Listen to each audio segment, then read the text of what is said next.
Good morning बच्चों, कैसे हो आप सब लोग? I hope you all are fine. My name is Kripali Sisange and welcome to in Saraswati group of education. बच्चों, हमने सारे के सारे चैप्टर कंप्लीट कर लिए हैं। अब हम क्या करने वाले हैं? अब हम रिवीजन करने वाले हैं, राइट? तो आज मैं आपको क्या करवाने वाली हूँ? आज मैं आपको रिवीजन का पार्ट 1, राइट? अब से आपको क्या मिलेगा? अब से आपको रिवीजन के वीडियो लेक्चर दिए जाएंगे, राइट? एक दिन में दो वीडियो लेक्चर होंगे। उसमें से आपको एक वर्कशीट दी गई होगी, उसको आपको अपने होमवर्क में करना होगा, राइट? तो आपको पहले मैं आज की आपकी पेपर स्टाइल एक्सप्लेन कर देती हूँ, राइट? आप लोगों ने 2 बार तो एग्जाम दे ही दी है, राइट? एक ऑब्जेक्टिव की और एक सब्जेक्टिव की, राइट? तो दोनों एग्जाम तो आप लोगों ने दे ही दी है, पर वो 20-20 मार्क्स की थी। इस बार 40 मार्क्स की एग्जाम होगी, 40 मार्क का ऑब्जेक्टिव का, 40 मार्क का सब्जेक्टिव का, राइट? तो आज मैं पहले आपको पूरी की पूरी हमारी जो पेपर स्टाइल है उसको एक्सप्लेन करती हूँ, राइट? उसमें हमारा सिलेबस कितना है वो भी मैं आपको बताऊंगी, राइट? तो आज का हमारा ऑब्जेक्टिव का जो पेपर है मैं आपको एक्सप्लेन करूंगी। उसमें हमारी पेपर स्टाइल जो है वो पूरी की पूरी 40 मार्क्स की, यानी कि हमारा पेपर है वो 40 मार्क्स का होगा, राइट? तो आपको 40 मार्क्स की एग्जाम देनी है। उसमें सिलेबस कितना है? चैप्टर नंबर 8 से लेकर चैप्टर नंबर 16, 8, 9, 10, 11, 12, 13, 14, 15, 16, राइट? यानी कि आपको कुल 9 चैप्टर और 2 सेम 1 के, यानी कि चैप्टर नंबर 6 और 7, यानी कि कुल 11 चैप्टर आपको पूछे जाने वाले हैं। आपको किस में से अपनी पढ़ाई करनी है? टेक्स्ट बुक में से, बुक में से और CW में से, राइट? तो इन तीनों में से आपको रीडिंग करना है, राइट? तो अब मैं आपको पूरी की पूरी पेपर स्टाइल एक्सप्लेन कर देती हूँ। क्वेश्चन नंबर 1 to 10 हर बार होता है हमारे ऑब्जेक्टिव पेपर में। ये पूरा का पूरा पेपर आपको ऑब्जेक्टिव बेस्ड होगा, राइट? तो आप लोगों को ऑब्जेक्टिव की एग्जाम किस प्रकार देनी? तो पहला क्वेश्चन होगा MCQ, राइट? तो MCQ के मार्क्स हो गए 10, राइट? 10 MCQ हो गए और उसके 10 मार्क्स हो गए। फिर दूसरा दिया गया है क्वेश्चन नंबर 11 to 18। तो उसमें क्या पूछा जाने वाला है? उसमें आपको दिए गए होंगे ट्रू और फॉल्स, यानी कि राइट और रॉन्ग करना है। पर यहाँ पर आपको निशानी नहीं करनी है। यहाँ पर आपको 2 ऑप्शन दिए गए होंगे, सही या गलत। आपको सही या गलत चुनकर लिखना होगा, राइट? तो इस प्रकार आपको ट्रू और फॉल्स दिए गए होंगे, राइट? तो इसके हो गए 8 मार्क्स, यानी कि 8 मार्क्स आपका सही गलत होगा। जो विधान सही हो उसके सामने सही निशान लगाना है, गलत हो उसके सामने गलत लिख देना है, राइट? तो इस प्रकार MCQ और ट्रू फॉल्स देख लिए और इन दोनों के मिलाकर हुए 18 मार्क्स। बाद में आता है क्वेश्चन नंबर 19 to 22। उसमें क्या पूछा जाने वाला है? उसमें आपको ब्लैंक्स दी गई होगी, राइट? ब्लैंक्स आप हर बार ऑब्जेक्टिव की जो पेपर होती है उसमें हर बार जो जिस प्रकार ब्लैंक्स लिखते हो उसी प्रकार आपको ब्लैंक्स दी गई होगी। और ब्लैंक्स के हो गए 4 मार्क्स, राइट? ऊपर ऑप्शन दिए ही गए होंगे, राइट? उसके बाद का क्वेश्चन भी ब्लैंक्स ही है, राइट? तो ब्लैंक्स में उसके भी 4 मार्क्स दिए गए होंगे। फिर आता है question number 27 to question number 29। उसमें आपको दिया गया होगा मैच A एंड B, मतलब कि मैच द फॉलोइंग, आपको सही मिलान कीजिए ऐसा दिया गया होगा। आपको क्या करना है? सही मिलान करना है। यहाँ पर उसके मार्क्स हो गए 3 और दूसरे क्वेश्चन में भी दिया गया है मैच A एंड B, तो उसके भी 3 मार्क्स, मतलब कि सही मिलान कीजिए के कुल मार्क्स हो गए 6। रिक्त स्थानों की पूर्ति कीजिए उसके मार्क्स हो गए कुल 8, राइट? तो आपको अच्छे से उसकी प्रिपरेशन कर लेनी है, क्योंकि 8 और 6 ये मार्क्स आपको आसानी से मिल जाने वाले हैं, राइट? फिर उसके बाद आता है क्वेश्चन नंबर 33 to 36। उसमें आता है answer in 1 word. Answer in 1 word मतलब के एक शब्द में उत्तर लिखिए। आपको एक शब्द में उत्तर देना है। नीचे ऑप्शन दिए ही गए होंगे, 4 क्वेश्चन हो गए और उसके 4 मार्क्स। उसके बाद का अंतिम क्वेश्चन है हमारा 37 to 40। उसमें दिया गया होगा आंसर इन 1 सेंटेंस, मतलब कि पूरे वाक्य में, एक वाक्य में उसका आंसर आपको देना है। पर ये वहां पर भी 4 वाक्य लिखे गए होंगे, उसमें से एक वाक्य आपको सिलेक्ट कर उसके आंसर टिक कर देने हैं, राइट? तो उसके भी 4 मार्क्स है। तो यहाँ पर हमारे 40 मार्क्स की जो पेपर स्टाइल है वो कंप्लीट हो जाती है। आपको ये पेपर स्टाइल अच्छे से देख लेनी है, राइट। उसी प्रकार आपको अपने वर्कशीट में भी दी गई होगी, राइट। तो अब मैं आपको क्वेश्चन नंबर 1 एक्सप्लेन करती हूँ। क्वेश्चन नंबर 1 में क्या दिया गया होगा? MCQ, right. तो क्वेश्चन नंबर 1 में एमसीक्यू दिए गए होंगे, तो एमसीक्यू किस प्रकार के होंगे बच्चों? आपको एमसीक्यू के बारे में पता ही है, राइट। एमसीक्यू क्या होता है?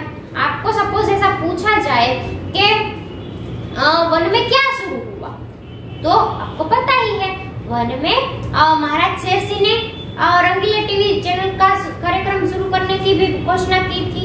और दूसरा क्या कहा था? दूसरा ऐसा भी कहा था कि नोकिया मोबाइल कंपनी की भी शुरुआत होने वाली है, राइट। तो 1 में 2 चीजों का शुरुआत होने वाली थी। तो जो ऑप्शन आपको दिया गया हो उसका को टिक करना होगा, राइट। तो यहाँ पर मैं आपको अभी एमसीक्यू लिखकर दिखाऊंगी। आधी पेपर स्टाइल में आज आपको आधी पेपर स्टाइल के क्वेश्चन आंसर मैं आपको इस वीडियो लेक्चर में समझाऊंगी और आधे के बाद के लेक्चर में, राइट। तो अब हम शुरू करते हैं एमसीक्यू। तो यहाँ पर क्वेश्चन नंबर 1 to 10 में आपको एमसीक्यू दिए गए होंगे। यहाँ पर 3 ही लिखे हुए हैं, राइट। आपकी वर्कशीट में कुल 10 हो गए। वर्कशीट में दिए गए हैं वही क्वेश्चन आंसर आएंगे ऐसा बिल्कुल जरूरी नहीं है, राइट। आपको सिर्फ प्रैक्टिस के रूप में उसको दिया गया है, आपको लिखना है होमवर्क में, पर उसी में से आपको प्रिपरेशन करने के ऐसा बिल्कुल नहीं कहा गया है, राइट। तो यहाँ पर एमसीक्यू दिए गए होंगे, तो उसमें आपको क्या मिलेंगे? आपको 10 क्वेश्चन के 10 मार्क्स मिलेंगे। पहला क्वेश्चन है चतुरलाल क्या बांट रहा था? तो पहला क्वेश्चन ऐसा है कि चतुरलाल क्या बांट रहा था, तो उसके 3 ऑप्शन भी दिए गए हैं, मिठाइयाँ, पैसे कि खजूर। चतुरलाल मंदिर क्या बांट रहा था बच्चों? यस, मिठाइयाँ बांट रहा था। तो पहला ऑप्शन आएगा क, तो हमें टिक कर देना है, राइट। बिल्कुल आसान है। फिर हमें कुछ लिखना नहीं है, पेपर में सब कुछ दिया गया है, तो हमें सिर्फ टिक ही करना है, राइट। फिर दूसरा ऑप्शन दिया गया है मालिक कितने रुपये में मालाएं बेचता था? मालिक कितने रुपए में मालाएं बेचता था? तो उसके बेटे की बात नहीं कही गई है, क्योंकि बेटा पहले 2 रुपए में, 3 रुपए में, फिर 5 रुपए में, 10 रुपए में मालाएं बेचता था। पर मालिक कितने रुपए में बच्चों मालाएं बेचता था? 5 रुपए में, राइट। तो यहाँ पर 10 रुपए, 5 रुपए और 9 रुपए ऐसे 3 ऑप्शन दिए गए हैं, तो हमें टिक करना है ख ऑप्शन में, राइट। 5 रुपए में मालाएं बेचता था। उसके बाद दिया गया है तीसरा, कमरे में पौधा किसकी गैरहाजिरी के कारण मुरझा गया? कमरे में पौधा मुरझा गया था, ये तो आपको पता ही है, पर किसकी गैरहाजिरी थी जिसके कारण वो मुरझा गया था? यस, सूर्य की गैरहाजिरी के कारण वो पौधा था वो बिल्कुल मुरझा गया था, राइट। तो यहाँ पर 3 ऑप्शन है, गर्मी के कारण, मोहित के कारण, मोहित नहीं था इसलिए मुरझा गया था, कि सूर्य प्रकाश की गैरहाजिरी के कारण। यस, तो यहाँ पर हमें लिखना है सूर्य प्रकाश, राइट। तो बच्चों यहाँ पर 3 क्वेश्चन दिए गए हैं, ऐसे आपको 10 क्वेश्चन आपके वर्कशीट में दिए गए होंगे और आपके पेपर में भी सेम टू सेम ऐसे 10 क्वेश्चन आपको मिलेंगे, राइट। बिल्कुल कॉपी टू कॉपी वो आंसर वहां पर आएंगे बिल्कुल नहीं है, बिल्कुल अलग क्वेश्चन वहां पर मिलेंगे, पर वो एमसीक्यू, राइट। तो अब मैं आपको क्वेश्चन नंबर 1 to 10 एमसीक्यू मैंने आपको समझा दिए हैं। उसके बाद आता है क्वेश्चन नंबर 2, सही और गलत विधान की पहचान कीजिए और सही आंसर दीजिए। उसके मार्क्स हो गए 8, यानी कि 8 विधान हो गए और उसके आपको सही और गलत लिखने हैं, राइट। तो अब हम शुरू करते हैं क्वेश्चन नंबर 2। तो अब हम क्वेश्चन नंबर 11 to 18 यानी कि सही और गलत की पहचान कीजिए वो वाला क्वेश्चन समझने वाले हैं, राइट। उसमें कितने क्वेश्चन होंगे? उसमें 8 क्वेश्चन होंगे, राइट। तो यहाँ पर मैं आपको समझा रही हूँ पहला क्वेश्चन यानी कि 11वां क्वेश्चन। 11 में क्वेश्चन में क्या दिया गया है? मीनू और पप्पू के पिताजी स्कूल से लौटे। तो बच्चों आपको याद है वो प का कमाल वाला चैप्टर, उसमें आता था कि मीनू और पप्पू के पिताजी दफ्तर से लौटे, तो वो दोनों मुंह फुलाकर बैठे हुए थे, तो उसमें आता था दफ्तर से लौटे थे, और यहाँ पर दिया गया है कि वो तो स्कूल से लौटे। तो ये विधान सही है कि गलत है? यस, ये विधान गलत है, क्योंकि मीनू और पप्पू के पिताजी दफ्तर से लौटे थे, स्कूल से नहीं। ये विधान गलत है, तो हमें गलत पर टिक करना है।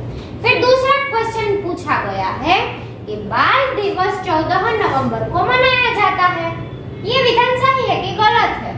तो ये वीर जवाहर वाला चैप्टर मैंने आपको बताया था कि पंडित जवाहरलाल नेहरू का जन्मदिन 14 नवंबर को बाल दिन के रूप में मनाया जाता है।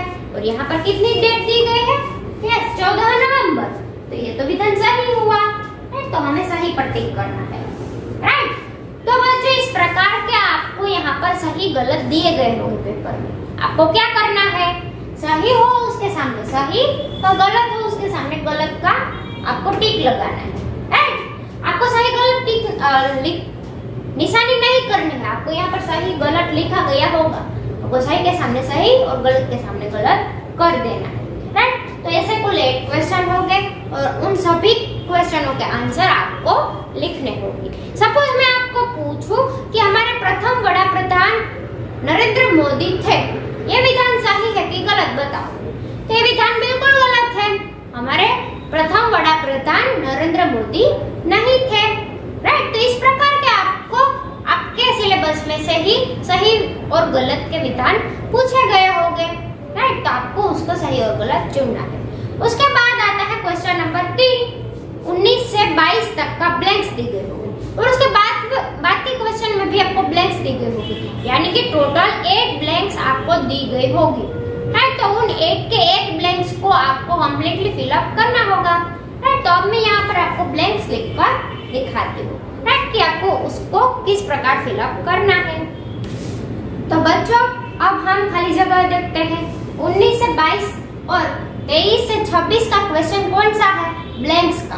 ब्लैंक्स यानी कि खाली जगहों को पूरा कीजिए और उन दोनों क्वेश्चन के 4-4 मार्क्स है, यानी कि 8 मार्क्स। इन दोनों क्वेश्चन को मैंने यहाँ पर साथ में ही ले लिए हैं, खाली जगह तो सेम ही होती है, राइट। यहाँ पर 2 क्वेश्चन इसलिए लिए गए हैं क्योंकि उसके एमसीक्यू के ऑप्शन सिर्फ यहाँ पर हम 4 ही लिख सकते हैं, ABCD, राइट। इसलिए हमने 4-4 ब्लैंक्स ली है, राइट। तो अब मैं आपको एमसीक्यू अब मैं आपको ब्लैंक्स पढ़ाती हूँ, राइट। तो यहाँ पर आपको ब्रैकेट दिए गए होंगे, ABCD ऐसे 4 ऑप्शन दिए गए होंगे और उनके क्वेश्चन यहाँ पर दिए गए हैं। पहला क्वेश्चन है खाली जगह के ऊपर रखी कुल्हाड़ी गिर गई। किसके ऊपर कुल्हाड़ी रखी थी बच्चों? यस, गट्ठर के ऊपर। और यहाँ पर गट्ठर कहीं पर है, धनवान और गट्ठर। यस, यहाँ पर गट्ठर लिखा गया है और ये कौन सा है? बी ऑप्शन है। हमें सिर्फ यही देखना है ABCD में कौन सा दिया गया है। यहाँ पर बी ऑप्शन है तो बी हमें टिक कर देना है और यहाँ पर हमें लिख देना है बी, राइट। आपको पेपर में इस प्रकार दिया गया होगा, राइट। वर्कशीट में तो ये ABCD नहीं दिया गया होगा, राइट। उसके सीधे आंसर ही आपको दिए गए हैं। तो गट्ठर के ऊपर रखी कुल्हाड़ी गिर गई थी, राइट। तो यहाँ पर सब बी ऑप्शन पर हमें टिक कर देना है। उसके बाद दिया गया है क्वेश्चन नंबर 20। जापान एक छोटा किंतु खाली जगह देश है। जापान एक छोटा किंतु कैसा देश है? बहुत धनवान देश है। तो धनवान ऑप्शन डी में दिया गया है, तो हम यहाँ पर डी में टिक करेंगे, राइट, कि जापान एक छोटा किंतु बहुत धनवान देश है, राइट। तो ऐसे आपको टोटल 8 खाली जगह दी गई होगी, आपके सिलेबस में से ही दी गई होगी, चैप्टर नंबर 8 to 16 और चैप्टर नंबर 6 और 7 में से, राइट। तो आपके सिलेबस में से ही आपको खाली जगह पूछी जाएगी, आपको 8 के 8 खाली जगह अच्छे से लिख लेना है, राइट। तो बच्चों हमने यहाँ तक कि हमने MCQ, राइट और रॉन्ग और ब्लैंक्स इतना सब कुछ समझ लिया है, राइट। तो अब मैं आपको मैच द फॉलोइंग और आंसर इन 1 वर्ड्स और आंसर इन 1 सेंटेंस करवाऊंगी, राइट। तो अब हम शुरू करते हैं match the following, right. Match the following मैं आपको सिखाती हूँ। तो अब मैं आपको इस वीडियो लेक्चर में अंतिम टॉपिक यानी कि match the following, right, match the following आपको यहाँ पर इस वीडियो में दिखा रही हूँ, राइट। तो मैच द फॉलोइंग में आपको क्या क्या आ सकता है बच्चों? मैच द फॉलोइंग में आपको समानार्थी शब्द आ सकते हैं, विरोधार्थी शब्द आ सकते हैं और कोई भी ग्रामर का एक टॉपिक आ सकता है जिसका आपको मैच द फॉलोइंग करना है। मैच द फॉलोइंग मतलब के सही मिलान कीजिए। आपको ऑप्शन दिए गए होंगे, राइट। इस प्रकार आपको ऑप्शन दिए गए होंगे। आप लोग हर एग्जाम में इस वाले ऐसा क्वेश्चन ऐसा आंसर और ऑप्शन को देखकर आप लोग कंफ्यूज हो जाते हो कि यहाँ पर क ख ग ख ग ये क्या दिया गया है। तो आपको मैं इसकी ट्रिक अगले वीडियो लेक्चर में यानी कि हमारी एग्जाम में, अगली एग्जाम में मैंने आपको बताया ही था, राइट। इस बार फिर हम फाइनल एग्जाम में वो ट्रिक आजमाएंगे, राइट। आप लोगों को वो ट्रिक याद रह गई होगी कि मेथड फॉलोइंग कैसे करना है, राइट। तो आज मैं आपको फिर से बताती हूँ कि आपको पहले क्वेश्चन दिया गया हो तो उसके पहले क्वेश्चन पढ़ लेने। ध्वनि का समानार्थी शब्द पूछा गया है यहाँ पर, राइट। 27वां क्वेश्चन है, उसका आंसर हमें यहाँ से ढूंढना है। ध्वनि का समानार्थी शब्द क्या होता है? अंगूर होता है? नहीं। अमीर होता है? यस। तो हमें यहाँ पर लिख देना है पहले आंसर ख। ध्वनि तो अमीर, महंगा नहीं होता। फिर दूसरा सस्ता तो अंगूर, अमीर तो आ गया है तो ये हमें नहीं लेना है। महंगा तो यहाँ पर हम लिख लेंगे ग। इसके आगे का ही हम व्यंजन लिख लेंगे क ख ग, यही यहाँ पर हम लिख लेंगे। फिर यहाँ दिया गया है एक फल, एक फल यहाँ पर दिया गया है अंगूर, तो अंगूर हम लिखेंगे क में। फिर यही सीरीज हमें ढूंढनी है ख ग क की, राइट। तो यहाँ पर हम ढूंढेंगे ख ग क। पहला दिया गया क ख ग, क ख ग, नहीं, ये वाला नहीं आएगा, तो ये ऑप्शन नहीं आएगा, तो हम उसको नहीं लेंगे। फिर दिया गया दूसरा ग ख क, तो ख ग क ऐसा दिया गया, तो ये भी नहीं आएगा। उसके बाद का ऑप्शन देखते हैं। अब उसके बाद दिया गया है ख ग क, ख ग क, यस, यही सीरीज आएगी। तो इस प्रकार की टेक्निक को इस्तेमाल करने से हम लोगों को क्या रहेगा, हम लोगों को कंफ्यूजन नहीं रहेगा और हमारा डाउट भी सॉल्व हो जाएगा, राइट। तो इस प्रकार आपको पहले आंसर्स यहाँ पर लिख लेने हैं, उसके बाद ही ये सीरीज को यहाँ पर से ढूंढना है, राइट। इस प्रकार करोगे तो आपको कोई भी मेथड फॉलोइंग पूछा जाएगा, आप लोगों को आता होगा तो आप लोग भूल से भी उसमें गलती नहीं कर पाओगे, राइट। तो ये क्वेश्चन नंबर 27 to 29 में और उसके बाद 30 to 32 में आपको ऐसा ही मेथड फॉलोइंग एक पूछा जाएगा, राइट। यही आएगा ऐसा बिल्कुल नहीं है। आपको अपनी वर्कशीट में भी जो दिया गया है वो भी नहीं होगा, आपको एक अलग से आपको मेथड फॉलोइंग पूछा जाएगा, वो आपको कंप्लीट करना होगा, राइट। तो बच्चों अगले वीडियो लेक्चर में मैं आपको क्या करवाऊंगी, अगले वीडियो लेक्चर में भी मैं आपको ऑब्जेक्टिव का ही पेपर एक्सप्लेन करूंगी, राइट। ऑब्जेक्टिव का ही पेपर होगा और उसमें भी मैं आपको हमारा लास्ट टॉपिक यानी कि आंसर इन वन वर्ड और आंसर इन वन सेंटेंस वही आपको करवाने वाली हूँ, राइट। तो अब मिलते हैं बच्चों अगले वीडियो लेक्चर में, तब तक के लिए आपका ये जो होमवर्क है वो कंप्लीट कर लेना, राइट। तो अब मिलते हैं अगले वीडियो लेक्चर में, तब तक के लिए बाय बाय।